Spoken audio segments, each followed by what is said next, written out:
어제 민주당 후보 해리스와 공화당 후보 트럼프의 첫 TV 토론이 진행됐습니다. 오늘 오전 9.11 테러 23주년 추모식에서 바이든 대통령과 해리스 부통령, 트럼프 전 대통령이 모두 한자리에 모였습니다. 9.11 테러 당일 현장에서 발생한 유독성 물질에 노출돼 후유증을 앓다 사망한 뉴욕시 소방국 응급대원수가 370명으로 늘었습니다. 뉴욕과 뉴저지 일대 8개 한인단체가 재외동포청으로부터 추가로 사업 지원을 받게 되었습니다. 앤디 킴 연방하원의원이 입양인 시민권 법안의 중요성을 강조했습니다. 뉴욕시경 부국장 에드워드 카반이 중국 공산당 단체와 연루된 것으로 확인됐습니다. 뉴욕시의 한 교사가 5세 아동을 학대한 정황이 드러나 기소됐습니다. 앤드류 쿠오모 전 뉴욕 주지사가 어제 하원 팬데믹 특별위원회에 출석해 요양원 사망 사건에 대한 공개 증언을 이어갔습니다. 베네수엘라 불법 이주자 폭력 조직인 트란데 아라가가 텍사스의 한 호텔을 점거해 싸움, 음주, 그리고 파티를 벌이는 영상이 공개됐습니다.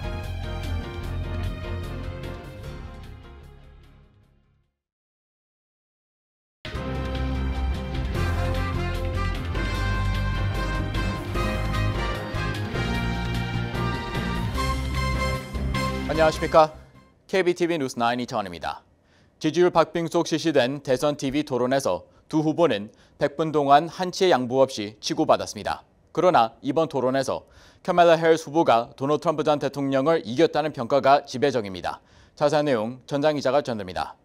TV 토론은 오후 9시부터 필라델피아의 국립헌법센터에서 ABC 주최로 약 100분간 진행됐으며 두 후보는 악수하며 TV 토론을 시작했습니다. 해리스 후보와 트럼프 후보는 경제, 낙태권, 이민, 외교 등 주요 이슈를 놓고 양보 없는 진검승부를 펼쳤습니다.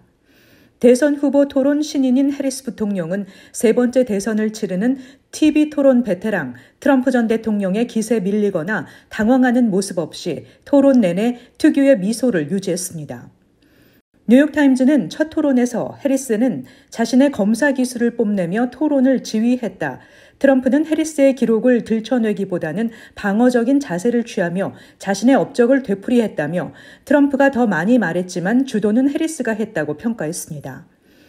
또 트럼프가 낙태와 같은 이슈에 방어적인 태도를 취하는 동시에 해리스의 미끼에 넘어가 메시지를 벗어나는 경우가 많았다고 평가했습니다. 이어 해리스 후보는 트럼프의 유세장에서 지지자들이 일찍 떠난다며 심기를 건드렸고 트럼프 후보는 이에 발끈해 사실과 다르다, 그런 일 없다고 격앙된 모습을 보였습니다. 세계 지도자들이 트럼프 후보를 수치라고 부르며 트럼프 후보의 재산이 아버지로부터 물려받은 것이라고 비하하기도 했습니다. 이를 두고 해리스 캠프에서는 트럼프 후보가 미끼에 낚였다고 환호하고 있습니다. 워싱턴 포스트도 해리스는 날카롭게 공격하고 트럼프는 불같은 수사로 반박했다고 지적했습니다. NBC는 트럼프는 자신에게 훨씬 더 강력한 라이벌이 있다는 사실을 알게 됐다고 전했습니다. 토론을 주관한 ABC는 해리스의 끈질긴 토론 전략으로 트럼프는 화두에서 벗어났다며 해리스의 공격이 트럼프의 방어 태세를 유지하게 만들었다고 분석했습니다. 공화당에서도 트럼프 후보가 덫에 걸려들어 패배했다는 평이 나오고 있습니다. CNN이 토론 시청자를 대상으로 실시한 여론조사에서 63%가 해리스 후보가 이겼다고 답했으며 트럼프 후보가 이겼다는 응답자는 37%에 그쳤습니다. KBTV 뉴스 전상입니다. 오늘 오전 9.11 테러 23주년 추모식에서 바이든 대통령과 카말라 해리스 부통령, 트럼프 전 대통령이 모두 한자리에서 모였습니다. 특히 해리스와 트럼프는 어제 치열했던 미국 대선 후보 토론 직후 공적인 일정에서 곧바로 마주한 것인데요. 그 현장 기러민 기자가 전해드립니다. 11일 오전 바이든 대통령과 부대통령이자 민주당 대통령 후보인 카멀라 해리스와 트럼프 전 대통령 모두 9.11 23주년 추모 현장에 모였습니다. 지난 10일 저녁 추모 기념식이 시작하기 불과 몇 시간 전 미국 대선 후보 첫 TV 토론에서 해리스 후보와 트럼프 후보는 100분간 한치의 양보도 없는 난타전을 벌였습니다. 해리스가 토론 베테랑 트럼프를 도발하며 평정심을 잃게 했다는 분석이 나온 후였습니다. 트럼프는 이날 추모식에 자신의 러닝메이트인 JD 밴스와 함께 참석했고 해리스는 바이든과 인사를 나눈 후 정치적 라이벌인 트럼프에게 다가가 미소를 띤 얼굴로 악수를 하며 인사했습니다. 이들 모두 9.11 테러 당시 폭발 원점 일명 그라운드 제로에 모였고 이후 다른 테러 지점인 버지니아에 있는 펜타곤과 펜실베니아의 샹크스빌을 방문할 예정이라고 전했습니다. 대통령 후보들이 9.11 추모 현장에 동시 참석한 것이 예외적인 일은 아니지만 지난 2016년 힐러리 클린턴과 트럼프가 추모식에 등장했을 때는 서로 눈길조차 주지 않았습니다. 지난해 바이든은 일정을 마치고 9.11 테러 현장과는 멀리 떨어진 곳을 방문했고 알래스카 군기지를 방문해 추모에 참여했습니다. 해리스 부통령이 그를 대신해 세계무역센터와 그라운드 제로에 방문해 일정을 소화했습니다. 이날 추모식에서 바이든은 대통령 후보 사퇴 이후 트럼프와 첫 대면이었고 치열했던 대선 후보 토론 직후 대면한 해리스와 트럼프도 함께한 자리에 등장해 얼굴을 맞댄 것에 언론은 주목했습니다. 한편 지난 화요일 저녁 바이든 대통령은 자신의 일정을 언론과 나누던 중 9.11 추모식에 대한 유감과 존중이 없는 발언으로 참석 여부를 전했고 이는 곧 논란이 되며 대중의 비난을 받은 바 있습니다. KBTV 뉴스 길려민입니다. 한편 9.11 테러 당일 현장에서 발생한 유독성 물질에 노출돼 후유증을 앓던 사망한 뉴욕시 소방국 응급대원 수가 370명으로 늘었습니다. 지난해에만 후유증을 앓던 28명이 숨지면서 사고 당일 사망 소방관 수인 343명을 넘어섰습니다. 전장 기자가 전해드립니다. 뉴욕시 소방관 협회는 2011년 통과돼 2015년 한 차례 연장된 세계무역센터 건강 프로그램 개정을 촉구하고 있습니다. 자금은 2028년 소진될 위기로 사망자가 늘 것이라는 주장입니다. 9.11 테러 당시 사망한 소방관은 343명입니다. 그러나 이후 사고로 발생한 유독성 물질에 노출돼 사망한 뉴욕시 소방국 응급대원 수가 370명으로 증가했습니다. 지난해에만 후유증을 앓던 28명이 사망한 것입니다. 협회는 기자회견을 통해 9.11 응급요원 및 생존자 건강을 위한 펀딩액 2024 수정법안이 통과돼야 한다고 주장했습니다. 기존 법은 테러 후유증을 앓는다고 인정된 이들 13만 2천여 명에 대한 추가 추적과 치료비 지원을 돕는 것입니다. 연방질병통제예방센터 분석에 따라 장기간 추적 및 관찰이 필요한 독성 물질이 맨하탄과 브루클린 일부 지역에 남은 것으로 조사돼 새 피해자가 나올 수 있다고 협회는 주장하고 있습니다. 자금 고갈로 신규 등록이 불가능하니 피해자 기준을 추가하고 2090년까지 자금을 더 지원하라는 내용이 담겼습니다. 9.11 테러 당시 뉴욕에서만 2,753명이 사망했고 펜타곤 건물 충돌로 184명이 숨지는 등 총 2,977명이 희생됐습니다. KBTV 뉴스 전상입니다. 뉴욕과 뉴저지 일원 8개 한인 단체가 재외동포청으로부터 추가로 사업 지원을 받게 되었습니다. 재외동포청 출범 이후 동포단체 지원 사업 규모가 대폭 축소돼 비난을 산 바 있습니다. 비난이 공론화되자 동포청이 이례적으로 큰 폭의 추가 지원 결정을 내린 것으로 보입니다. 전장 기자입니다. 뉴욕 총영사관에 따르면 최근 재외동포청이 발표한 재외동포단체 지원사업 추가 수요 조사 심사 결과 뉴욕 4곳, 뉴저지 4곳 등 한인단체 8곳에 대한 지원이 결정됐습니다. 이들 8개 단체가 각각 진행하는 사업들을 위해 지급되는 지원금은 총 29,500달러로 알려졌습니다.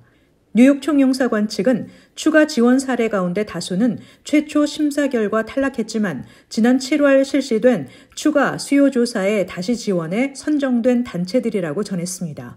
뉴욕 일원의 일부 비영리 단체들은 지난해 재외동포청 출범 이후 이전에는 계속 선정됐던 재외동포단체 지원사업 대상에서 탈락해 투명성 문제를 제기한 바 있습니다.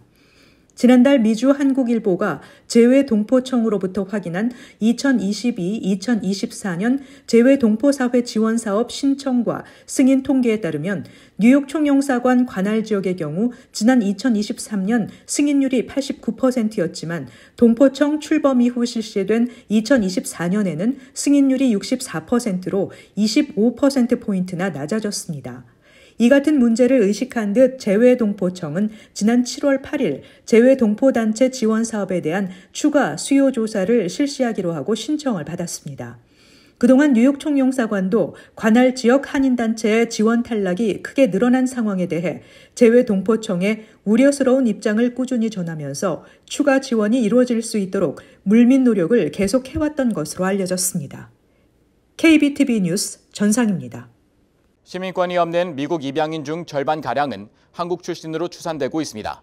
한인 최초로 연방 상원의원에 도전하고 있는 앤리 겜 연방 하원의원이 미국에 합법적으로 입양됐으나 시민권이 없는 입양인들에게 시민권을 부여하는 법안의 중요성을 강조하며 한인들의 관심을 당부했습니다. 전장 기자입니다. 입양인 정의연맹, 입양인 시민권 연맹 주최로 진행된 기자회견에 참석한 김 의원은 입양인 시민권 법안은 이민 문제가 아닌 미국 시민의 권리 회복과 관련된 문제라고 강조했습니다. 김 의원은 입양인 시민권 법안이 이번 회기에서 통과될 가능성이 있고 또는 대통령 선거 이후에도 가능성이 있는 만큼 많은 관심을 모아야 한다고 밝혔습니다. 김 의원은 이 법안을 다른 법안과 패키지 딜로 묶어 통과시키는 방안을 고심 중이라며 연방 하원 통과는 큰 문제가 없다고 보지만 문제는 연방 상원이라며 지지를 끌어내려면 커뮤니티에서 힘을 모으고 시민권이 없는 입양인들의 문제에 대해 알리는 것이 절실하다고 밝혔습니다. 또 범죄 경력이 있는 입양인들에게도 시민권을 부여하도록 설득하는 것도 주요 이슈로 김 의원은 자신이 연방 상원의원으로 당선되면 문제 해결을 위해 지속적으로 힘을 쏟겠다고 말했습니다. 입양인 시민권 법안은 시민권이 없는 입양인들이 추방 위협에서 벗어나고 시민권 취득 권한을 부여하는 것이 내용입니다. 2000년 통과된 아동시민권법에 따라 1983년 2월 말 이후 출생한 입양인은 자동으로 시민권을 취득할 수 있었지만 법의 사각지대에 놓인 입양인에 대한 구제책이 없는 상황입니다. 의회는 법적 공백을 메우기 위해 회기마다 관련 법안을 발의했지만 번번이 좌절돼 왔습니다. KBTV 뉴스 전상입니다. 현재 FBI 조사를 받고 있는 뉴욕시경 국장 에드워드 카반의 오른팔인 중국계 부국장이 중국 공산당 단체와 연루된 것으로 확인됐습니다. 뉴욕시 행정부와 경찰국에 대한 신뢰에 금이 갈 것으로 보입니다. 기러미 기자입니다. 에드워드 카반 뉴욕시경 국장이 연방수사국의 수사를 받으며 궁지에 몰린 가운데 그의 최고 보좌관이 중국 공산당과 연루된 것으로 확인되었다고 뉴욕포스트가 보도했습니다. 카반 국장의 최고 보좌관으로 일해온 49세 린 구이안은 뉴욕시경 부국장으로 재직 중이며 지난 12년간 중국 공산당 관련 커뮤니티 그룹과 학교 연합체인 통일전선과 연계된 비영리단체에서 부회장을 지낸 것으로 확인됐습니다. 그는 또한 유나이티드 프론트 그룹 소속 저명한 인물들과 함께 후원 행사에 참석한 모습이 수차례 포착된 바 있습니다. 유나이티드 프론트는 중국 중앙정부가 자금을 지원하고 통제하는 단체로 이들의 지휘 아래 미국에서 중국의 선전을 홍보하고 퍼뜨리고 있습니다.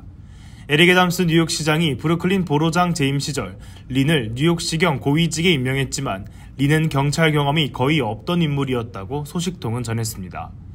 초기에 논평을 거부하던 뉴욕시경 대변인은 린은 경찰청 부국장으로 임명된 바 있으며 해당 직책에는 시장의 승인이 필요하지 않고 이는 전적으로 뉴욕시 경찰국장의 결정이었다고 밝혔습니다.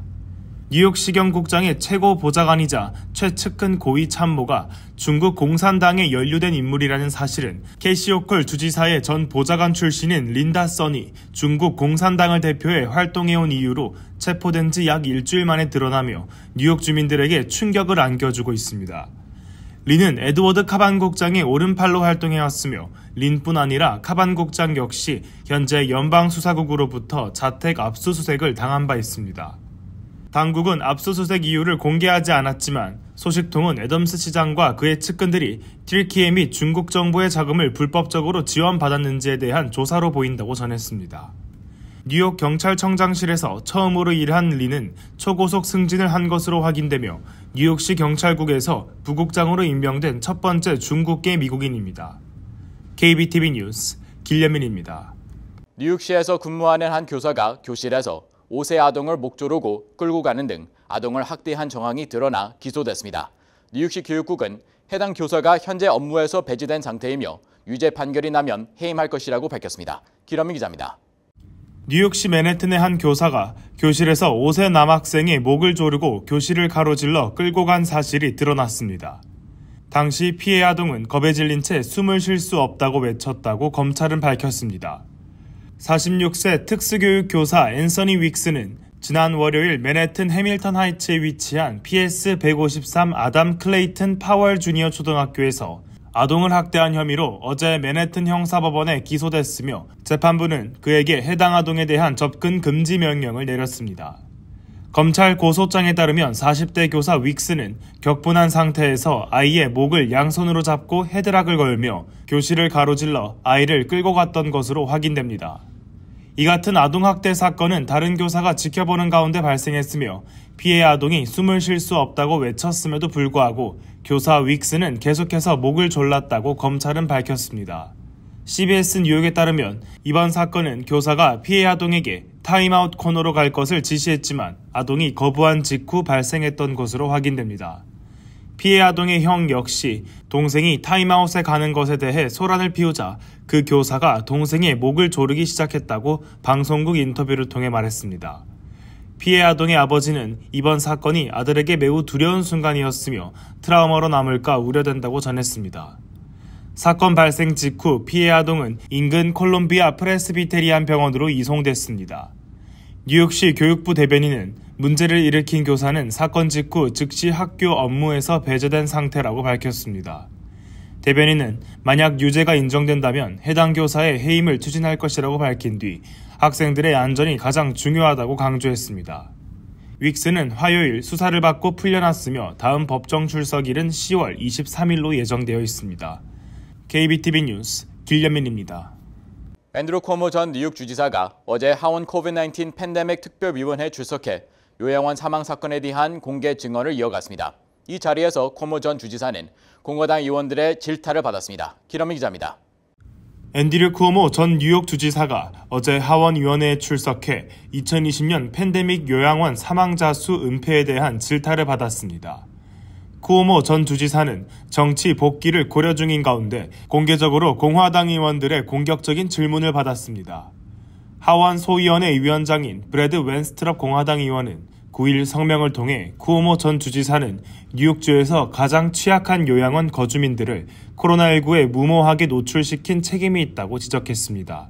이에 대해 쿠오모 대변인은 위원회가 잘못된 행동의 증거를 찾지 못했다며 쿠오모 전 주지사를 몰아가며 세금 낭비를 하고 있다고 비판했습니다.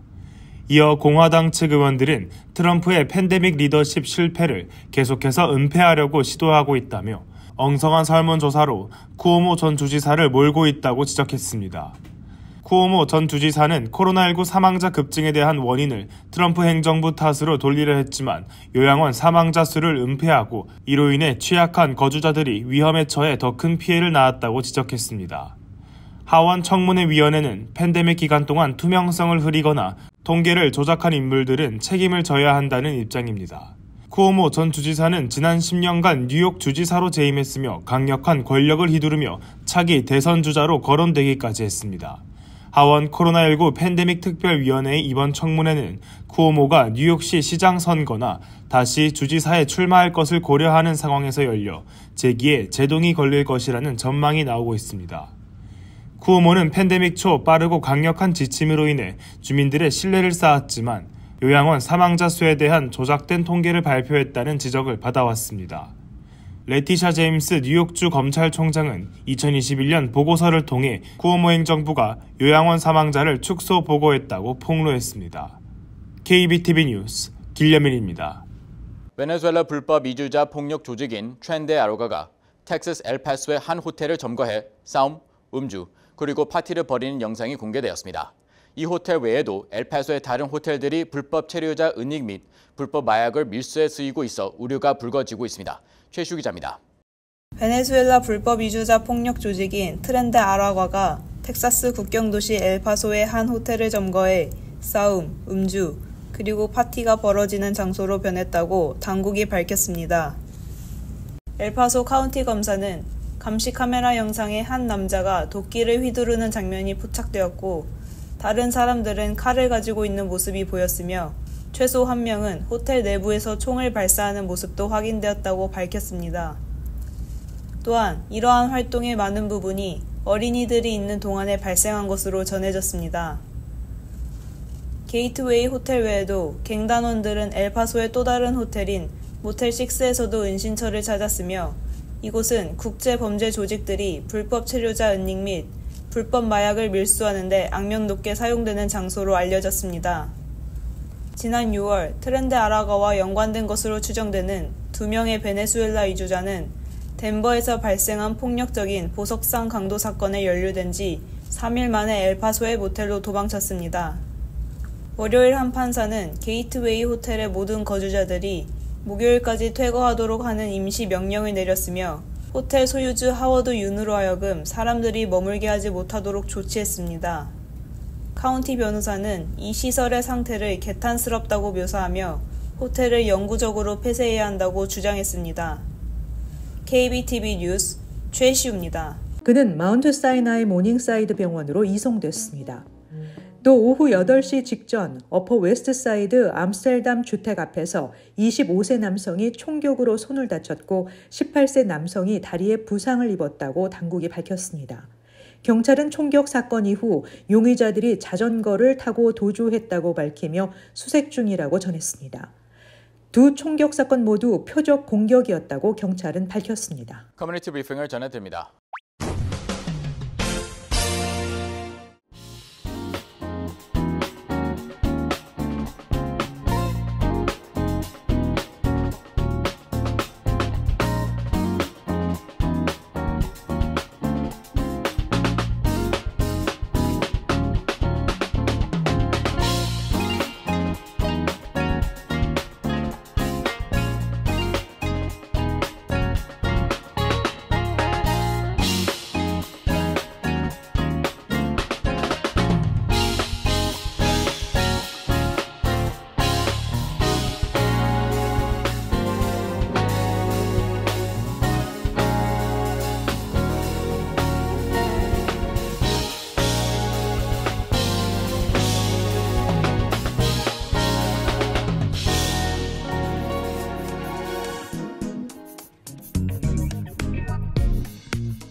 이어서 환율과 증시 전해드립니다.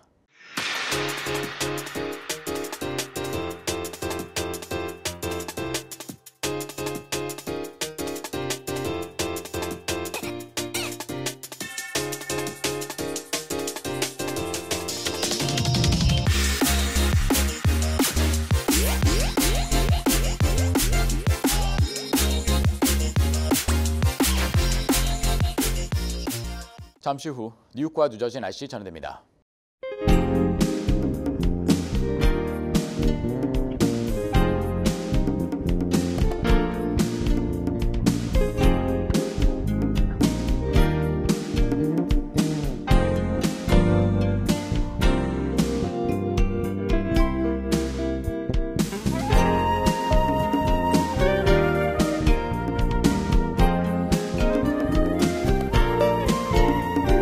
KBTV 뉴스 9 마칩니다. 오늘도 시청해주셔서 감사합니다. 편안한 밤 보내시기 바랍니다.